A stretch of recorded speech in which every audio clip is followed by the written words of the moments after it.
والتين والزيتون وطور سينين وهذا البلد الأمين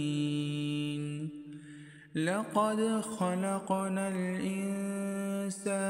في أحسن تقويم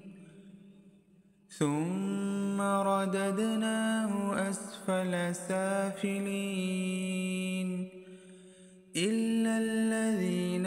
آمنوا وعملوا الصالحات فلهم أجر غير ممنون فما يكذبك بعد بالدين أليس الله بأحكم الحاكمين.